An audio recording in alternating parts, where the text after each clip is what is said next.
everyone, and welcome back to Between Two Presidents. I'm Rosa Belerique, the president of CAIR. You might notice that I'm sitting courtside, kind of oceanside, nope, lakeside, at where our conference will be in 2021 in Lake Tahoe, California. The details of our conference is right here. Save the date. We hope to see you there. Today on Between Two Presidents, we have no other than Dr. Heather Kelly, the president of AIR, Association for Institutional Research, our parent organization. And we're going to be talking a little bit about what AIR has going on, a little bit about the AIR Forum. But first, a little bit about Heather. So Heather currently works at the University of Delaware. She's been there for some time, and her expertise includes institutional effectiveness and faculty workload. She's also published on topics from the Handbook of Institutional Research, which I think we have all used or have seen in a colleague's office. She teaches at the graduate level around planning, governance, and finance, and she serves as the ALO and an evaluator for Middle States Commission on Higher Education. She also served in different roles at AIR, including the treasurer and the past president of NEAIR, Northeastern Association for Institutional Research, one of our sister associations. She was the recipient of the 2015 NEAIR Distinguished Service Award. Congratulations, Heather, and received her doctoral degree in educational leadership from the University of Delaware, her master's in higher education administration from UPenn, and a bachelor's degree in geology from Smith College. She's also a graduate of the Higher Education Resource Services Summer Institute. So without further ado, I would like to introduce Heather to our show. All right, welcome everyone. Here we are with President of AIR, Dr. Heather Kelly. Heather, welcome. I'm so happy that you're here. One thing I have to make a note of, and we were kind of laughing before we started recording, is that Between Two Presidents is actually named because of Between Two Ferns, which is, how can we explain it? A YouTube comedy show that has become a film about Zach Galifianakis interviewing in kind of this satirical, ironic way on topics with celebrities and politicians. And you went ahead and showed up with two ferns behind you. I did. I couldn't help myself.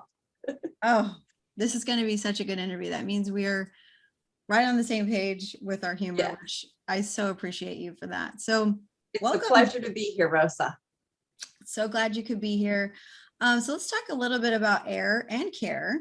So for those who haven't heard about us, you are our kind of our national parent organization. We are a regional subset of AIR, the Association for Institutional Research. Tell us a little bit about AIR and how all of you are set up. I know you're set up a little bit differently than our completely voluntary board of directors. Tell us about how AIR is structured, and for those who maybe are hearing of AIR for the first time. Right, sure.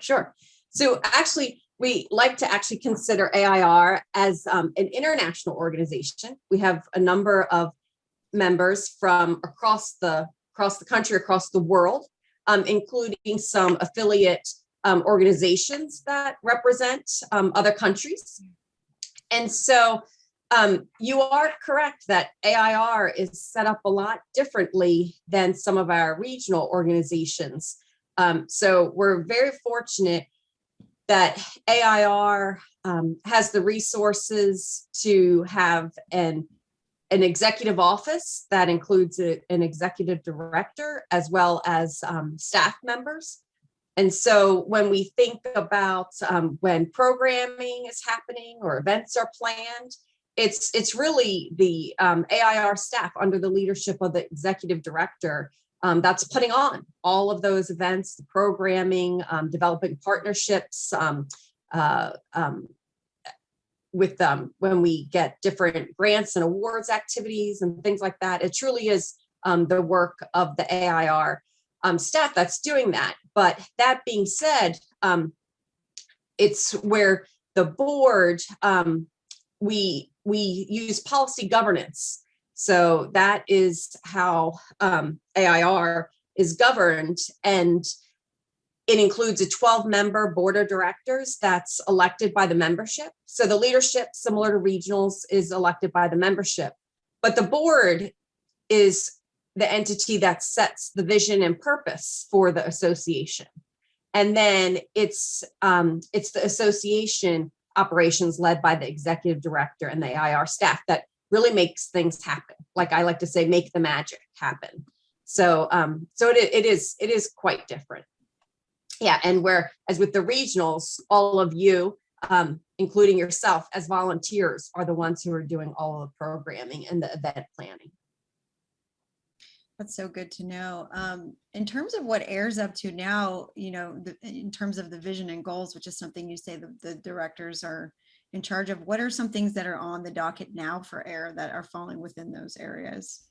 Sure. So really what AIR is hoping to do is strengthen and expand partnerships with other organizations to advance data-informed decision-making across institutions. And we want to emphasize across institutions, and that it's not just within IR and IE units, it's truly across the institution. Because we know at so many of our institutions, there are individuals that are doing institutional research, institutional effectiveness like activities, and they might not be in a formal office of institutional research or institutional effectiveness. Different things like having central analytic platforms and data being more decentralized, that more and more people are using data. So as an association, we're hoping to reach out to all higher ed professionals to help provide them with the resources that they need to be better professionals. And so with that, there are a number of partnerships that AIR has. One in particular is with APLU. And that is where a data literacy institute is actually being developed for non-IR individuals. So creating data literacy for those who aren't doing, aren't working with data on a day-to-day basis. Another partnership with the Gates Foundation. That's a service design and delivery network to increase graduation rates and close opportunity gaps in higher education. So very much focused on student success. And then another one, there's a partnership between AIR, EDUCAUSE, and NACUBO. And the goal of that is to really increase the interactions between all those memberships, build bridges, and also think about joint strategy. There was the joint statement on data, using data in higher education. And over the last 3 years, there have been joint events for members of those associations. So yeah, so I think that's really what AIR's focus is right now, just strengthening partnerships and creating more opportunities for our members.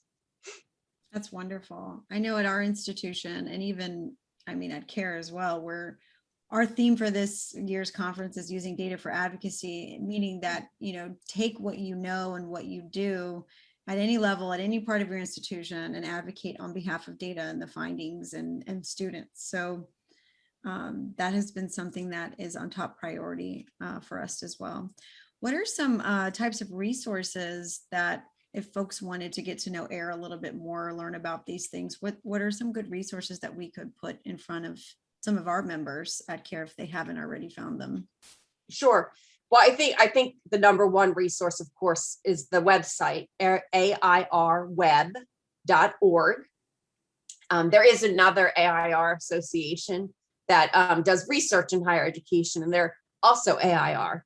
So, so this AIR did recently go through a branding exercise to help differentiate.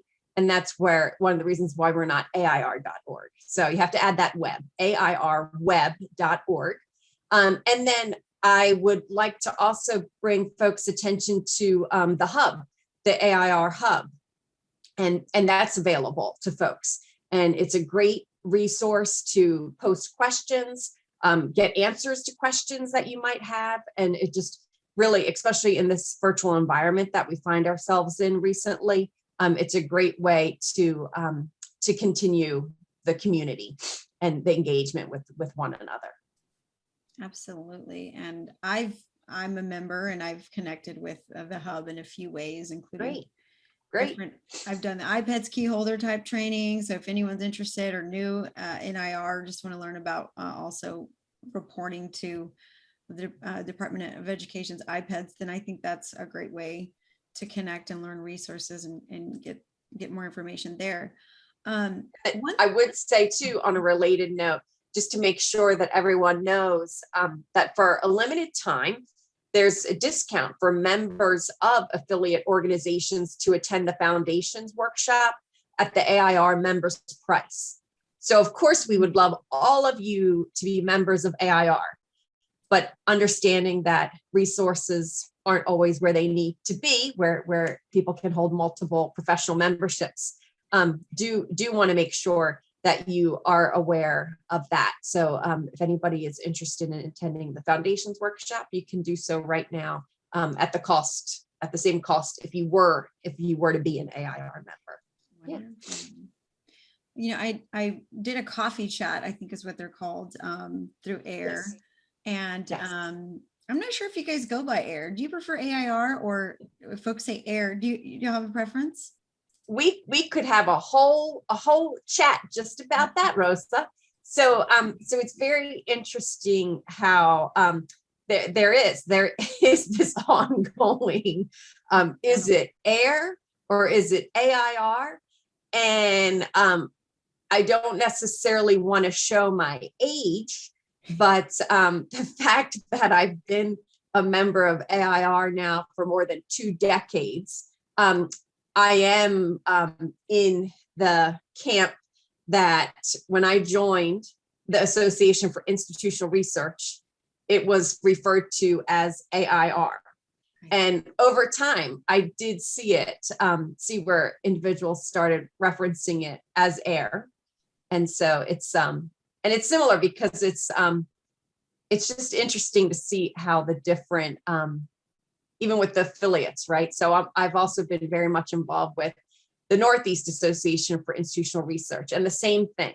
When I joined NEIR, it was NEIR, but you will hear individuals say NEIR. They'll say NEIR, and we do talk about the NEIRiness. We talk about how that association has a NEIRiness about it. Oh, funny. But and so you all are CAIR, right? We're CAIR. Right. So. Which works. And you've always been CAIR. Well, I haven't been here, for 2 decades, but since I've known CAIR, it's been CAIR. Okay. And it helps in some branding because it's nice to say that we care. We have some words we can do. I've always known AIR to be AIR, as long as I'm not doing a huge marketing faux pas, like all of you are trying really hard to say AIR and I'm over saying AIR, then that. And to give Christine Keller is the current executive director of AIR, and to her credit, when it comes up, that is not something, even when they were going through the branding process, right? That was not something that was on, was sort of on the discussion board, right? It was because it's like one of those, whatever it is to you. It's like, it's a piece of artwork. You're like, to me, it's AIR. That's right. That's right. That's good to know. That was a little bit of a sidetrack, but I think worth noting. My original point was I went to one of the coffee chats, and I think I was there with Dr. Tia Brown McNair around a topic. Fantastic. Yeah, diversity, equity, inclusion, and how to tell stories with data. And then today I saw an email come out from AIR that was about, how we can use data for DEI.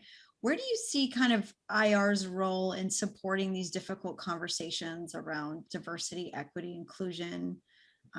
What's your take at AIR, and where do you see AIR maybe playing a role in that? Right. So with that, one of the things that I should mention is that AIR as an association has a statement on racial injustice and very much acknowledges that IE professionals, as you say, do play a role in advocating for using data appropriately, and then also in the work of diversity, equity, and inclusion. And quite honestly, now moving from DEI to JEDI, for example, right? Both including justice, equity, diversity, and inclusion, quite frankly. And so that it's very much top of mind for the association as well as the board of directors. So much so that we'll be reviewing our end statement, which is essentially the association's vision and purpose, and to make sure that that is at the forefront. So to make sure that diversity, equity, inclusion is at the forefront of the association's mission. And then also we recently conducted an AIR stakeholder survey. And so from results of that survey, we identified 3 key areas where we're going to conduct focus groups later this summer. And one of those areas is specific to essentially inclusiveness. You know, how can AIR be a more inclusive organization? And then it also has been a key area of discussion, and where they did some targeted work, the Nominations and Elections Committee this past year. And many of their recommendations are related to how can we make the leadership of the association more diverse and inclusive. So it's definitely top of mind. Mm-hmm. Something that we're doing at CAIR this year too. We have a task force that started last year on topics of equity, diversity, and inclusion. Great. And good point about the justice part. I think that's really the accountability of all the work. Mm-hmm. So I'll take that back to our group about how we can incorporate Sure. justice a little bit better.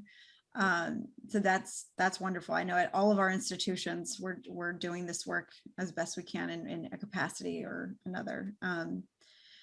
So thank you for that. I think we're going to talk a little bit about the CAIR Forum, which is virtual this year. For those of you who would like to attend, it is online May 25th through the 28th. You can still register, I think, up until the 21st, a few days before. That's kind of the best part about these online conferences. You can get in there when you can. We hope to see you there. So tell us a little bit about what you're excited about at the CAIR Forum. What are some topics that we should look out for? I know you have some very interesting speakers. So tell us a little bit about what's going on and what you have planned for the forum. Sure. So just a little bit of background. So it's it's a long process and ongoing, right? As you all know, planning for a conference or planning for a forum. And so the AIR staff, they scan other conferences and they pick up on areas that they think might be of interest for our members. And relate on a related note, clearly DEI, diversity, equity, inclusion, is a big piece for this year. So you will very much see that as part of the programming for this year's forum. And AIR, we always try to get a keynote you wouldn't typically hear at AIR, like that individual that was like, oh, this is interesting. I wouldn't expect this at AIR. So that's the reaction we try to get with the keynote and the closing speakers.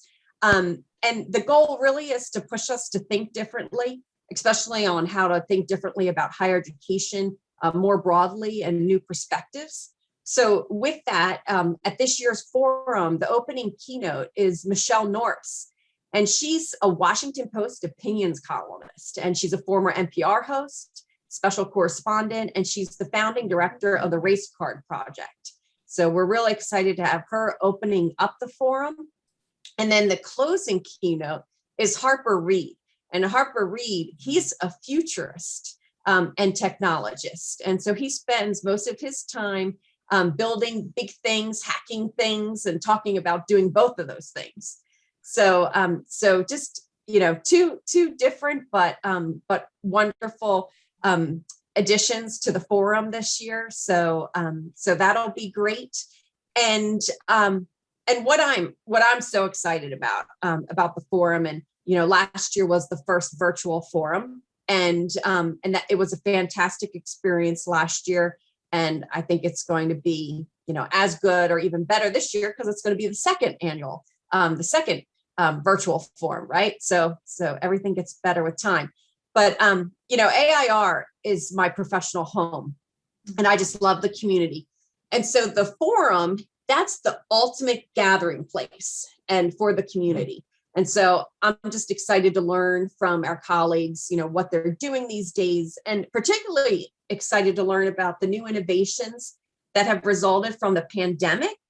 And then, those innovations that are moving institutions forward and will become institutionalized, because I think we've all been called to do so many new things since the pandemic started.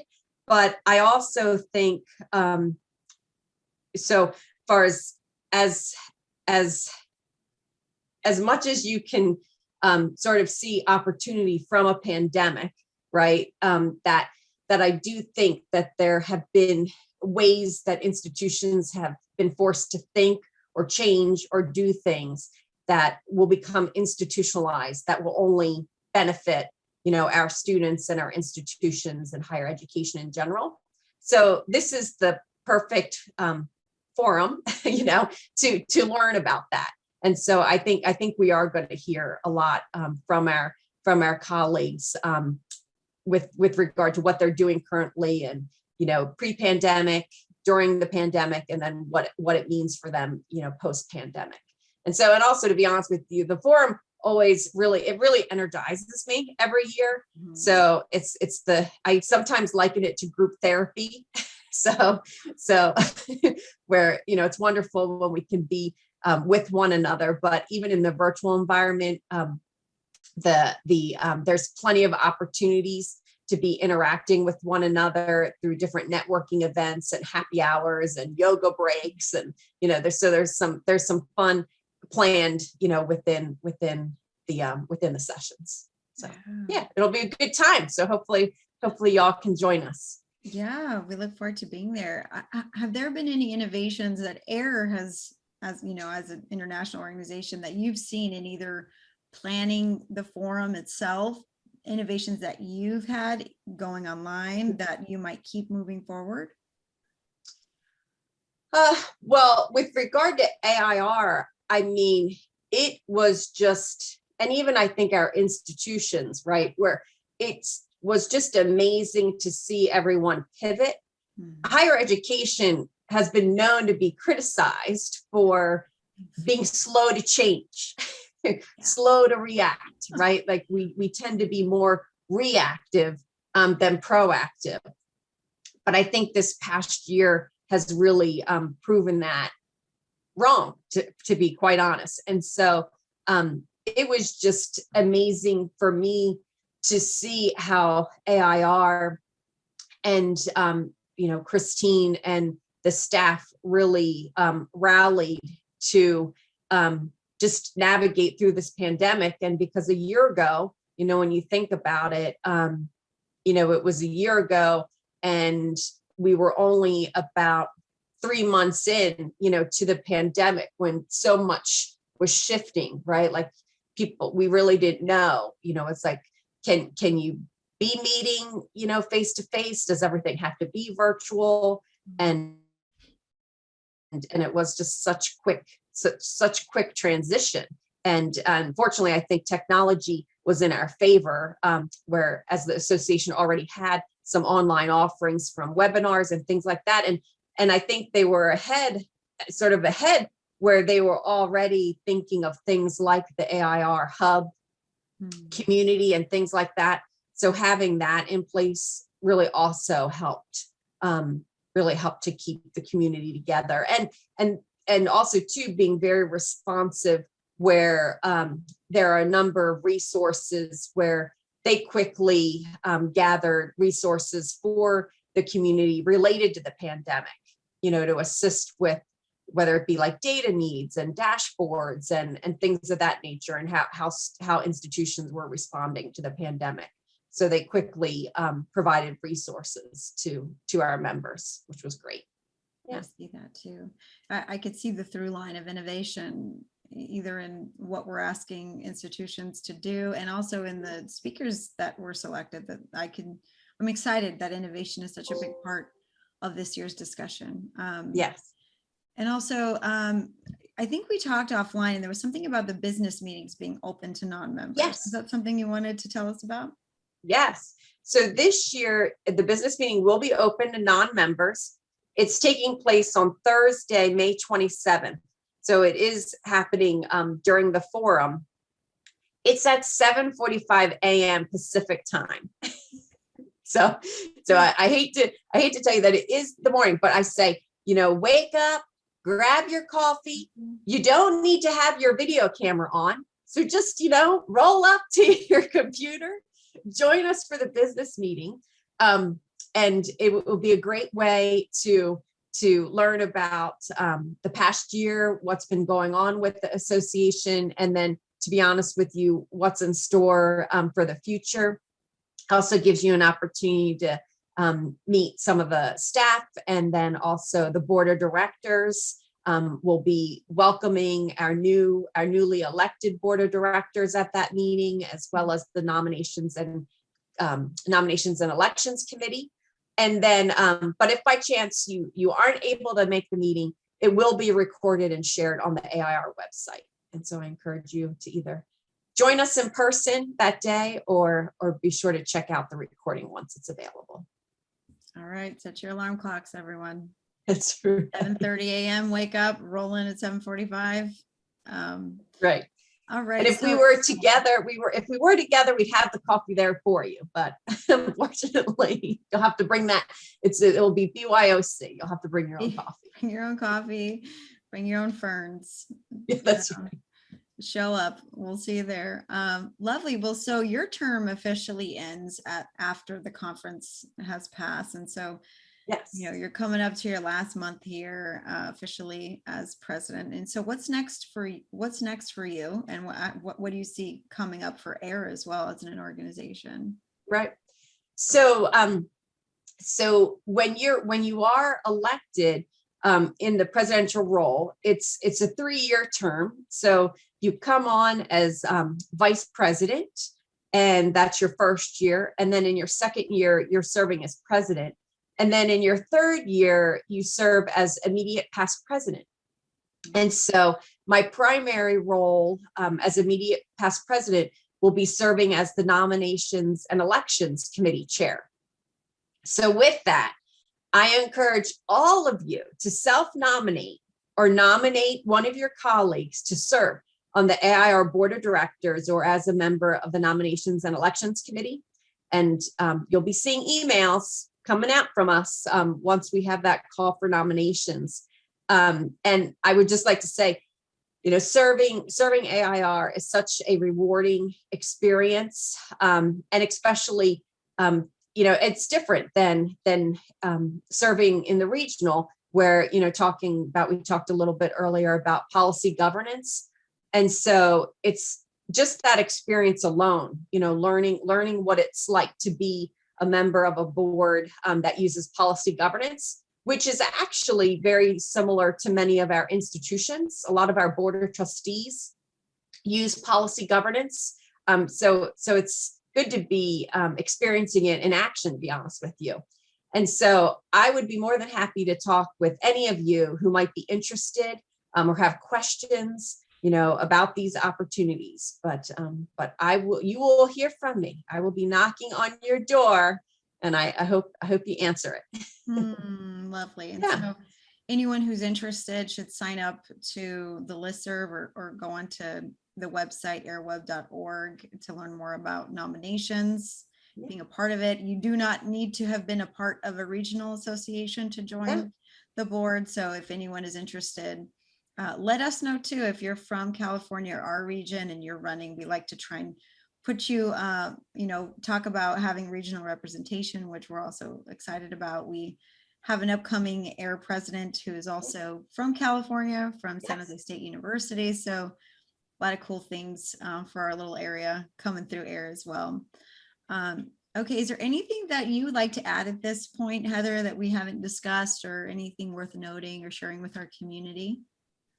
I would just like to make sure everyone's aware that one of the board's primary role is always gathering the voice of the members. And when I say members, I almost honestly want to say stakeholders.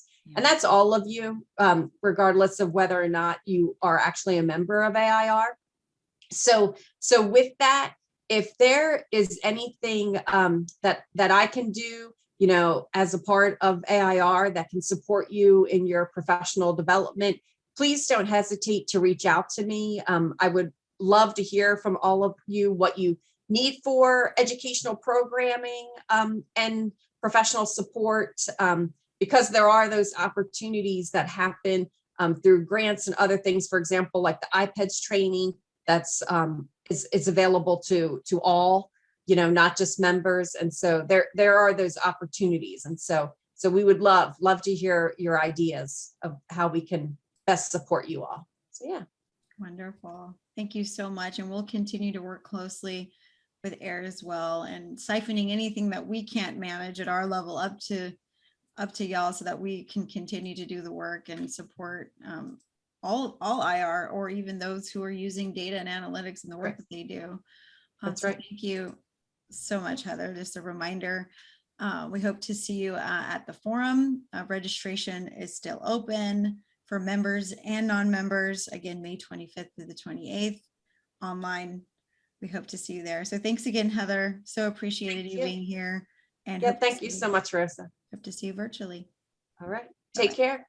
See you soon. Bye-bye.